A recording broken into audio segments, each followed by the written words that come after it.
Welcome to the meeting room at Global TV Talk Show, a broadcast service of globalbusinessnews.net.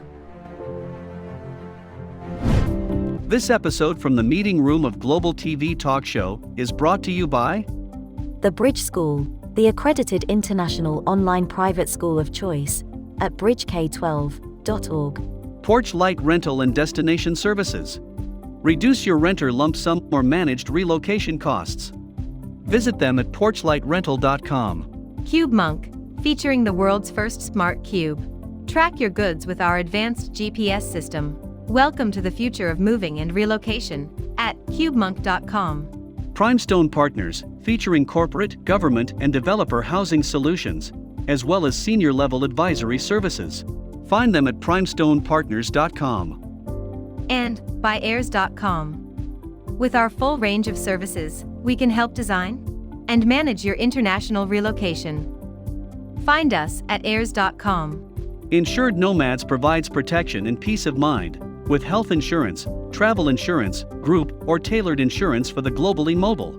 Visit us at insurednomads.com. And by International Auto Source. We are the vehicle experts for expats, featuring all major brands of automobiles with flexible solutions and financing. On the web at intlauto.com.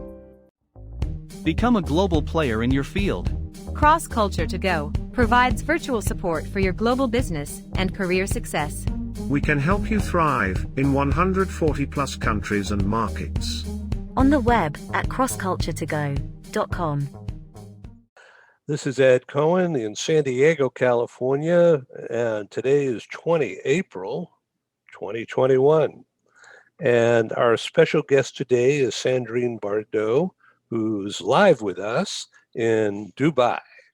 And it's a 11-hour time difference right now. And so for her, she's wide awake at 9 p.m. and Awake. Here it's 10 a.m. on the left coast of the U.S. And so, Sandrine, happy birthday.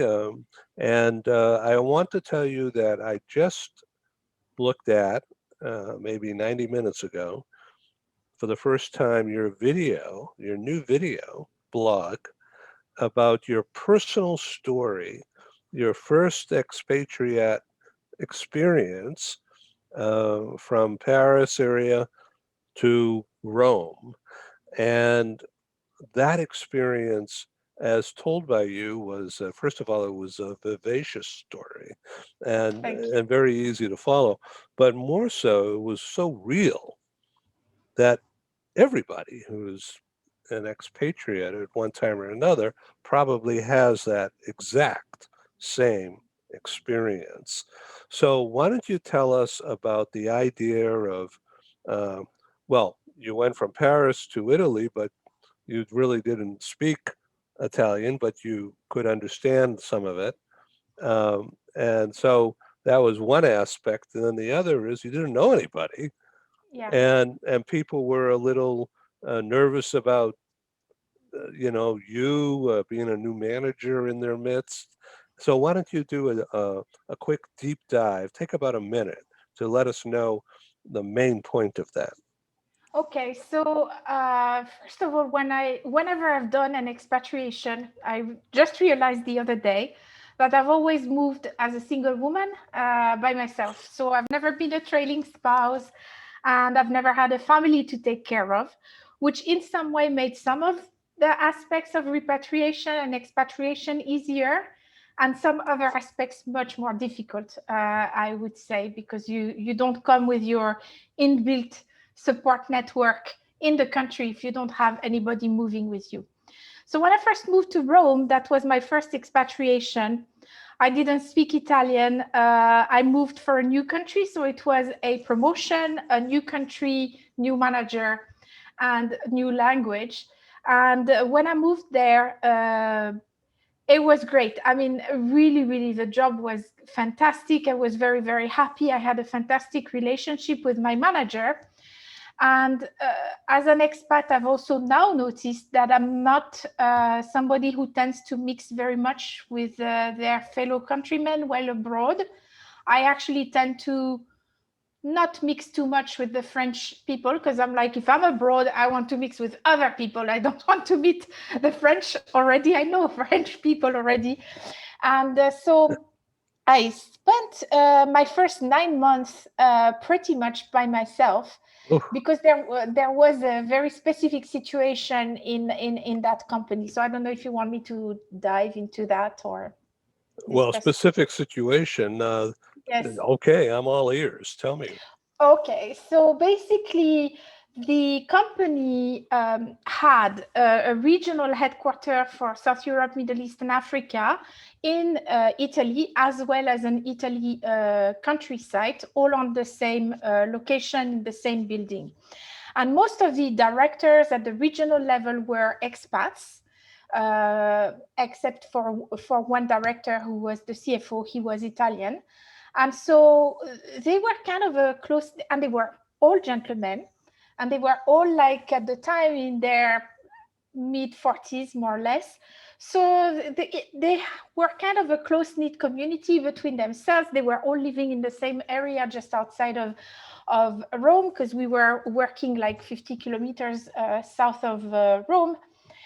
And the rest of the employee population was non-directors, and they were all Italian, and just a few sons and daughters of mixed Italian plus another nationality. So I was the only one who was not Italian, but also not a director. And that made me having one foot in one group and another foot in the other group, but not my 2 feet in the same group. Yeah. And So very initially, unsettling. yeah. And so in the beginning, I didn't have a social life. And you have to think this is way back in 1999. Yes, many years ago. There was like almost no internet. There were like support groups didn't really exist. And if you didn't speak Italian, which was my case, mixing with the locals is a lot more difficult. And especially if you think about it, 20 years ago, there were much fewer Italians who were speaking English. So outside of the workplace, I could not even really communicate with my neighbors.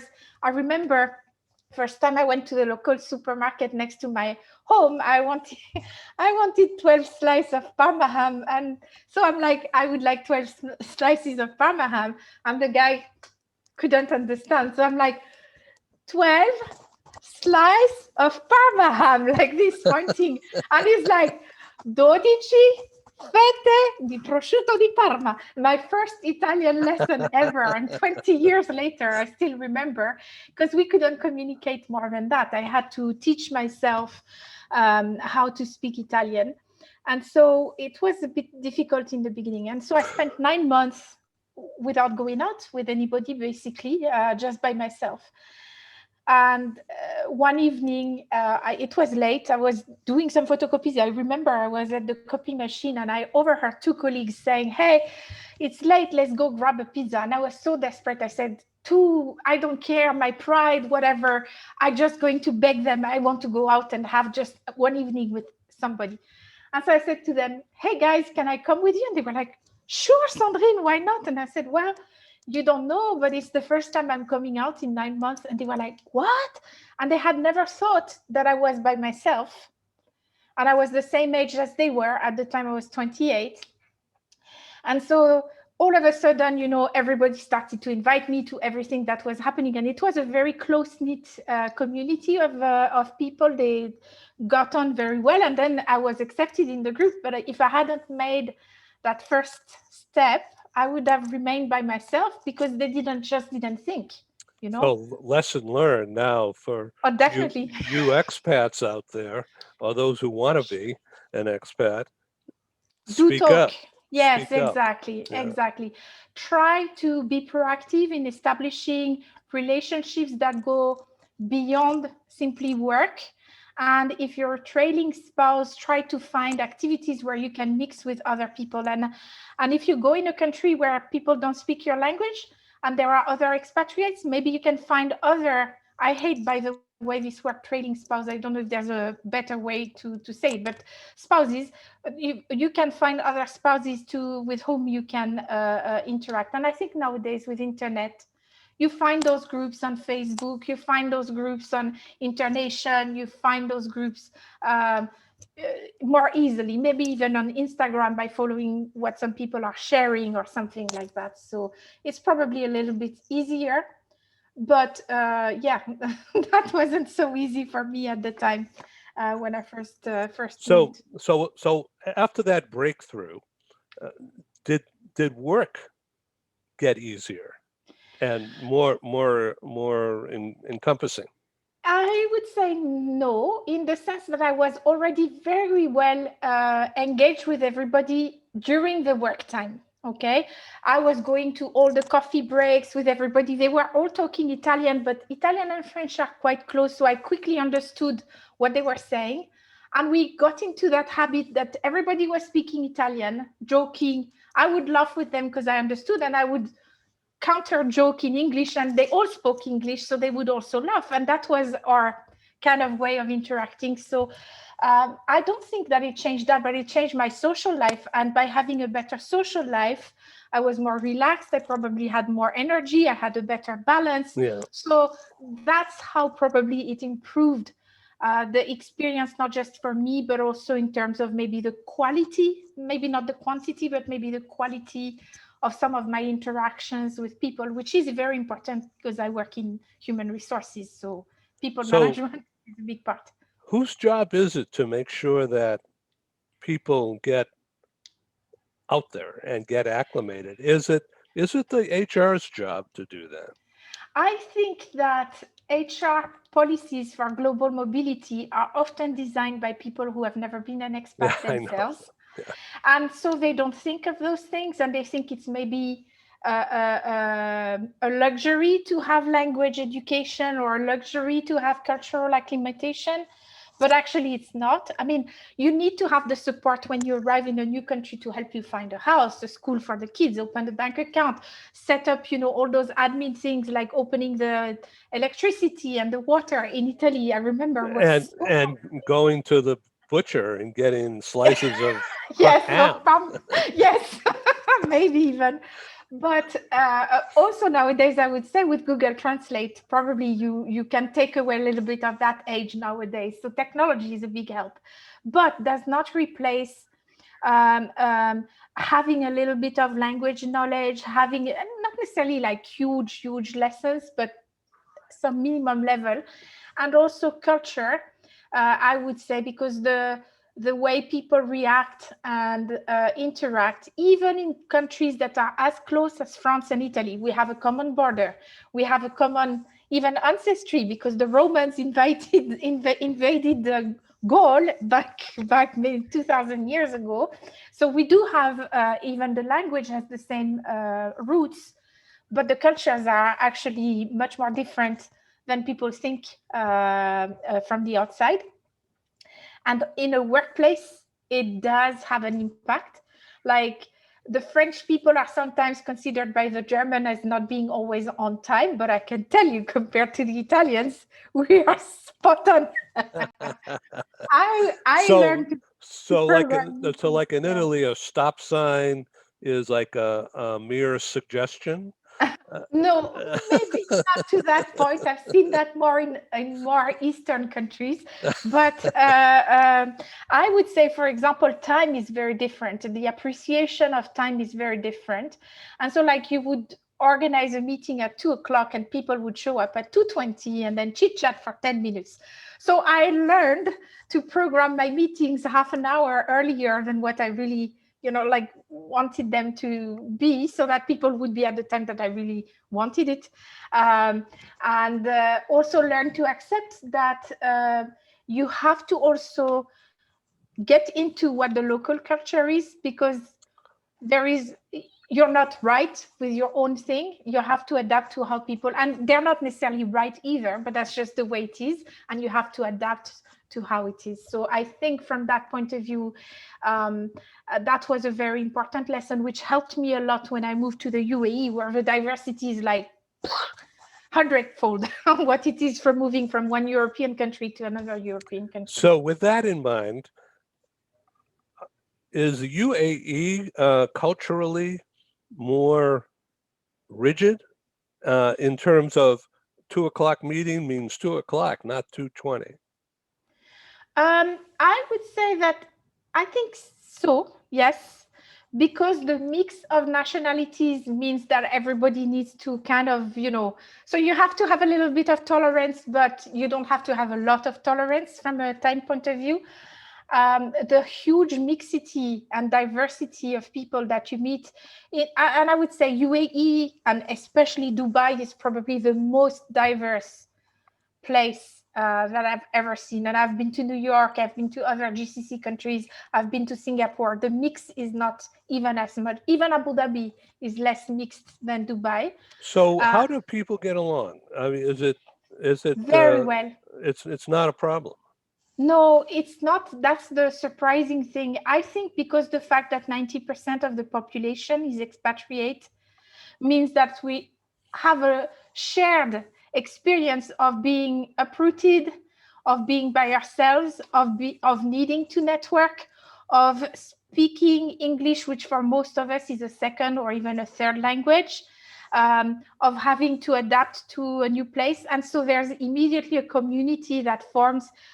Like you can easily ask anybody, oh, where can I find, I don't know, this item that I'm looking for in a shop? Which school do you think is the best for the kids and so on? I mean, that network happens very naturally, but it's also super transient. So the friendships are easy to form, but for them to last, it's more difficult because a lot of people come and go all the time. And so you also have to learn to see your friends go if you're staying, or be the one leaving if you're not staying. So, that there's an element of that as well. So relationships are kind of easy, but they take, I think, more time to form on a deeper level, I would say. Right, because people are not fearful, but thoughtful yes. about, well, this person's going to be leaving, so I'm. Yeah, you don't really think about it, but that's just the way it is. So, and a lot of people, and also the age of the expat population is very young. Most of the expats are below the age of 40, so that puts me in the ancient population in the UAE. The nationals, 65% of them are below the age of 25 years old. So this is a very young population. So they want to go out, they want to have fun, and so in that kind of environment, it's more about having fun and bigger groups maybe than the smaller groups where you can deepen the relationship, at least initially, I would say.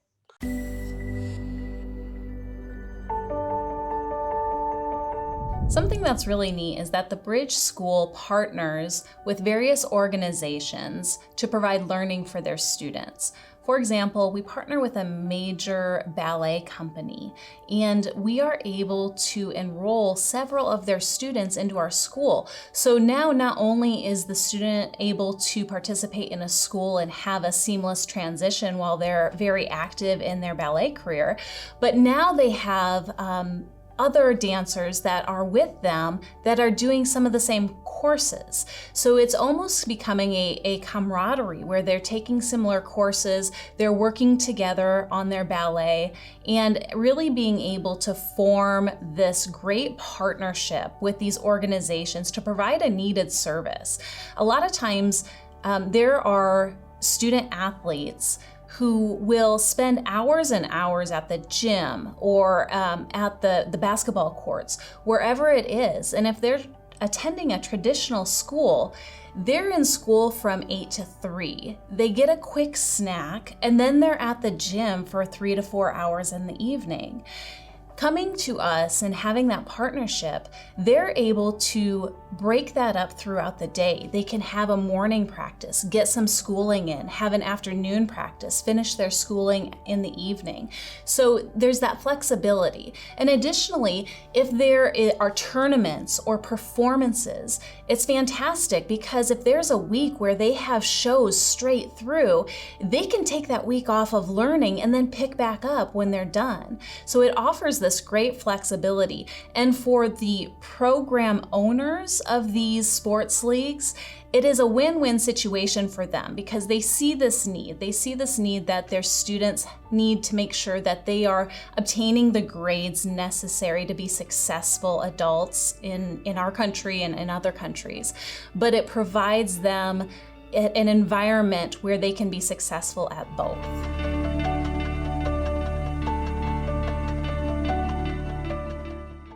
So I haven't been there yet.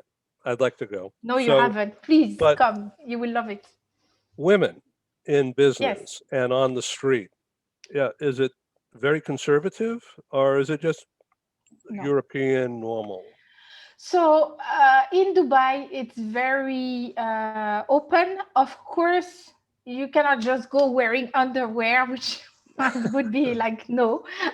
But it's pretty much like in the West. I mean, you see the Emirati women will be wearing the black abaya, the black coat, and almost all of them cover their hair. Some of them cover their face, but not all, only a minority. And if you go to Saudi, it's a different story. The ladies cover more their face, even though it's relaxing with the changes that have happened in the last 2-3 years. You go to Abu Dhabi, it's slightly more conservative from a clothing point of view, but I mean, still pretty much. I've never had to change anything as to how I personally dress. So I've never been a super provocative person either, but I mean, like if you're wearing like regular clothes in the office, nobody's going to say anything. So no, it's pretty open. Women can open their own business. I own 100% of my business. Women can drive. I mean, it's like, no, it's very, very easy. Very easy. And it's safe. And it is super safe. It's like maybe the one place where I remember when I first joined in Dubai, there was only one place on the main road in Dubai, which is called Sheikh Zayed Road.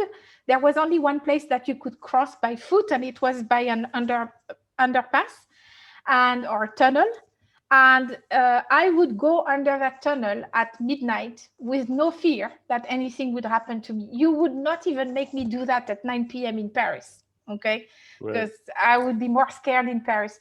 But here, no, it's a very safe place, very, very safe. Whole GCC is very safe. For personal safety, very, very good. That's good. That's really good to know. Yeah. So your business, compensationinsider.com, Comp and Ben, rewards. Yes. The impact of working from home, working from anywhere on performance management and related Comp and Ben, that's a big topic, right? It is a big topic. I think it is a big topic which is going to become bigger in 2021 than it was in 2020. I think last year, everybody kind of went into panic mode first, and then fixed mode very quickly, like fix the short-term issues. And now as we see that even with vaccine, things are not reopening as quick as maybe we were a bit naive to think in the beginning, all of us. So companies will have to rethink about how they evaluate performance to make sure that if they reopen and they have a hybrid workplace where some people are working from home at times and working from the office, or some people are fully remote, that those who are, it's not far from the eye. We have a thing in French, I don't know if it exists in English, far from the eyes, far from the heart, which means that if you don't see people, you forget about them. And so you don't want to pass over people because you can't see them as much because they're remote. and especially for promotion and reward, financial rewards. So I think that organizations are going to have to start to think about that, because if they don't, employees will vote with their feet. We keep seeing survey upon survey saying if employers do not offer flexible, work environments, much more than they were offering before 2020, people will consider looking for another job. There has been for the past 2-3 years, even longer, very small salary movement in the Western world, like 2-3% budgets. So the only way that people could really improve their financial situation if they couldn't get an internal promotion was to change jobs, because that's typically when you get a better offer by a new employer and you have a little bit more bargaining power. And so what we will see is that once people get out of that, oh, I'm frozen by fear state, if they see that their employer is not giving them the flexibility they want and they feel that they're not being rewarded for the effort and that they put to maintain those companies afloat and so on during last year and this year, they will definitely vote with their feet. We will see that. Well, I've read similar surveys here that later this spring, as companies figure out how to open up or what to do, there's a fear factor that even though people are being vaccinated here in the US anyway, they're afraid. Yeah. Is it clean, safe? I mean, how can you trust? Yes, it's very difficult. I think for companies, they also need to realize that until those who are parenting can fully rely on schools to be 100% open and safe for their children, that people will still have to deal with kids staying at home. And then if the parents have to be back at work, how do they deal with that when there is no nursery, no home services allowed and all this kind of stuff? Plus, for those who don't have kids, they look at the parents who have kids, whose kids are going to school, the kids will not be vaccinated and are currently apparently becoming one of the main vectors of the virus, because they don't have symptoms in many cases, and so you don't know that they have it, and that you can more easily spread it. So there will be a lot of that, and I think that's why organizations need to be open, that even if they don't want people to have really that much flexibility, they will have to continue to offer the flexibility for, in my opinion, at least until the end of 2021. I know that some companies, and especially in the tech, have started to say that people will have to go back to work, but we only hear that. But what we don't hear is which percentage of people it will be. And if it's 10% of your employee population, and if it's done on a volunteering basis, because apparently younger generations, and this I can understand, find it more difficult to be fully remote because they don't get to learn from the environment and so on. So they would maybe tend to be more positive about returning to work. So that if you feel those like have to be back at work like that, that's fine, because it's actually good. Like everybody's happy with that if people can volunteer. If you try to force people, they will come because they have to, but the next day their CV is ready and is going out on the marketplace. This is what's going to happen. Yeah, a lot. Definitely. Yeah. A lot of it. Yeah. The numbers that I've seen from pretty reputable organizations is up to 40% of the workforce is going to be very actively looking for a new job. Yes. Right away. And I think as well, because maybe some people were lucky not to lose their job and so they didn't complain.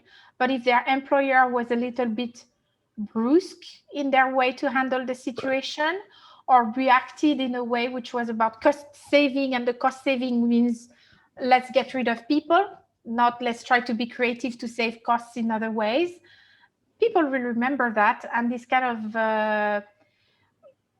a second shock 10 years after the 2008 crisis will finish to shake the basis of trust between the employee and the employers who did not show that they were trying to preserve their employees. And maybe employers didn't have a chance or a choice, but they need to show it to their employees for them to understand that other solution had been looked at before, saying, let's get rid of 10%, 20%, 30% of the headcount, So, yeah, so we will see that a lot. So what do you think, in your experience, will unions come back because of that? That's an interesting one. I do not know, actually. I think the challenge of unions is that they were very well organized for the manufacturing world. And so they need to be able to reinvent themselves to address the needs of more office-based and tech. knowledge, yes, and knowledge workers and so on. So that might be one of the things that's not working so well, where the unions would be very helpful to employees, at least. Maybe the employer doesn't like it, but at least from an employee point of view, tech is going to have a major impact. If you think like truck drivers, waiters, all those kinds of positions that are going to be, as per projections from, World Economic Forum and other, McKinsey and others, massively disrupted, and where the jobs are going to disappear en masse in the coming few years. I'm not sure that trade unions can really do something against the trend of technology. They can defend in a situation which is maybe a little bit more stable, where you're trying to get better benefits, you're trying to get salary and this kind of stuff. But when the jobs are disappearing and there's no financial way to keep all the people, it's much more difficult. I mean, and it's not the fault of anybody, but that's just the reality. So it's the head of the JP Morgan Chase Bank recently said, for every 100 people, because of work from home, they only need 50 or 60 desks. Yes. So that means a major reuse of the real estate. Yes. Not necessarily less space, because if you put more spaces for collaboration, where people maybe go and interact into, one of the things that I think very few companies are really thinking about is the preparing for a truly hybrid workforce, where I was reading like companies like GitHub, for example, that were fully distributed right from the beginning. When you have a meeting, and if there are 9 people who are going to physically attend and 1 who's going to be remote, the more advanced companies, they now say, okay, 5 people in the meeting room, and the extra 4, even though they might be here, will need to go each on their desk to also be remote, so that nobody's like, it's half and half, and nobody's like being at a disadvantage and so on. But few companies are really trying to rethink that, are really trying to rethink principles, like in Facebook. I was reading once that, I don't know if it was all of Facebook or just like one team, but where they said like on Thursday or whatever day of the week, we will have no meetings, so that our engineers can do the famous deep work, and focused work where they're not interrupted and so on. And companies will have to really think about it, but I think it will take time. It will take that kind of backlash for companies to really understand what was not working, and that the old way of doing things really cannot come back, because once the thing is out of the box, you cannot put it back. Right.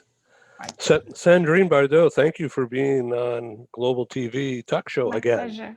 My pleasure. And I want to welcome you to come back, say once a month, and give us an update on these trends that we've been discussing the past half hour. Okay. All right. Well, thank you. And thank you very much. So it's compensationinsider.com, right? Yes. Thank you. Thank you. Yes, compensationinsider.com. I have the blog. I'm doing the videos. You can find them on YouTube, but they're also on the blog. And I'm hoping that soon I'll be able to also extract the audio and create them in podcast form for those who prefer to listen on the go. Yeah. Let's talk further about all this. I've got some ideas. Okay. All right. Thank you very much. All right. Thank you. Thank you very much. All Bye. right. Bye-bye. Good night now. Thank you for joining us in the meeting room at Global TV Talk Show. Have a wonderful day, and stay safe.